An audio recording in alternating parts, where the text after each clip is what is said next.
Good day mga ka-sports natin dyan. Choco Mucho mukhang babawian ni Bella Belen. Pagkatapos kasi na matalo nila ito sa opening game, hindi pala valid.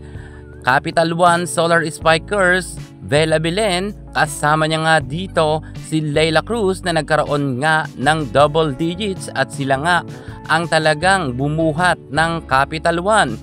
Ayon nga sa report, talagang hindi raw pala valid yung unang game at pinaghahandaan na nga ng Capital One ang muling paghaharap nila ng Choco Mucho. Matatandaan nga natin na sobrang dikit na dikit sila sa Choco Mucho at kahit natalo ang Capital One ng Titans team ay hindi ito nakakahiya kahit hindi sila nakakuha kahit isang set na panalo dahil sobrang dikit naman ang laban. Inilaban naman talaga ng Capital One lalo na si Bella Belen at Leila Cruz. At ngayon ngang paparating na mga araw ay muli silang magkakasagupaan ng Choco Mucho. Ang tanong, handang-handa na ba ang Choco Mucho? Kasi si Bella Belen handang-handa na. Dahil nga sa isang interview ay malalaman natin kung gaano ito pinaghandaan ni Bella Belen. Sa tingin ko ay mukhang matcha-challenge dito ng husto ang Choco Mucho dahil ang Capital One ay mukhang hindi talaga sila magpapakabog. Mababaliktad ba ang sitwasyon ng pagkapanalo or mananatili ang Choco Mucho na sila pa rin ang magwawagi? Alamin ang buong detalye pero bago ang lahat, subscribe ka muna. Click ang ating notification bell para lagi kang updated sa lahat ng issues sa volleyball. Susunod na.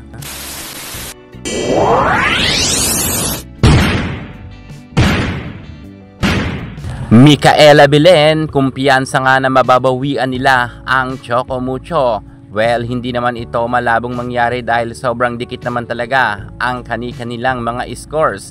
Sa isang interview nga, sinabi nga ni Bella Belen na okay naman daw ang kanilang team at mukhang kaya naman daw talaga nilang makipagsabayan sa mga malalakas na team kagaya nga ng Choco Mucho na kung saan ay mga matatangkad ang players dito. Pero kitang-kita naman natin na pinahirapan nga ng gusto ng Capital One Solar Spikers ang Titans team. Hindi nga sila nagpakabog sa veterana na team. Pero kahit sabihin natin na natalo nga sila sa unang games, pero kitang-kita naman natin na talagang hindi rin dito nagpahuli sa kagalingan ang Capital One. Medyo inalat lang nga sila at nagulangan sa bandang duluhan na laban.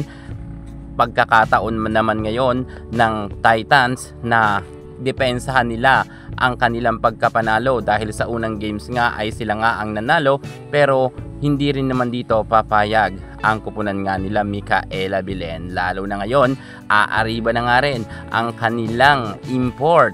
Syempre, dito na talaga magkakasubukan kung sino talaga ang mas kabugera sa dalawang team na ito. Mukhang handang-handa na nga si Belen na unang maipanalo nila ang kanilang laban kontra sa Choco Mucho.